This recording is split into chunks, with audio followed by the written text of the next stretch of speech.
nosso,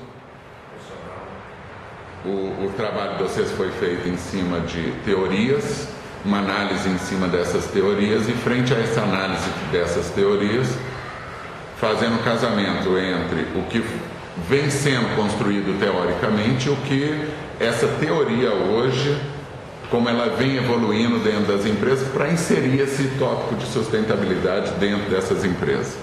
Então, o Roberto, você começou o trabalho, não a visão do trabalho, a sua visão, né? A sua visão sobre esse aspecto construtivista de conhecimento e o porquê desse conhecimento hoje ser importante para entrar dentro das organizações. O trabalho que a gente apresentou foi sobre o ecletismo do paradigma da sustentabilidade, construção e análise a partir dos estudos organizacionais. Os autores foram Luciano Mank e Rafael Borges de Souza.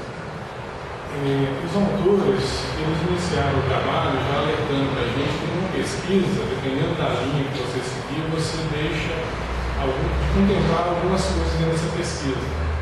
Então, eles se preocuparam, desde os tempos, desde períodos antigos, procurar quais que foram as transformações desses temas através de teorias, através de debates, discussões às vezes até contrárias, para propor, seguindo esses segmentos, propor um novo paradigma, que o Arnaldo, a Aliceia vai até falar como é que se formou isso. Então, o que a gente entendeu? O paradigma é um exemplo, é bom, é um conceito, é uma referência, mas para a sustentabilidade hoje, essas teorias, essas transformações, não tem que se adaptar. Então, eles se preocuparam em formar primeiro, entender como é que foi desenvolvido isso ao longo do tempo, para fazer essa proposta.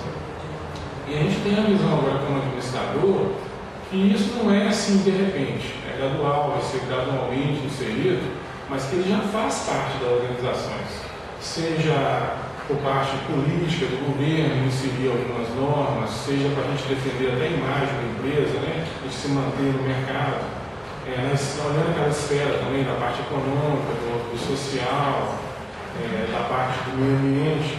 Então, desenvolvendo isso, os autores procuraram formar essa parte todinha, se preocuparam nessa parte para fazer essa nova proposta. Beleza, muito obrigado, Arnaldo.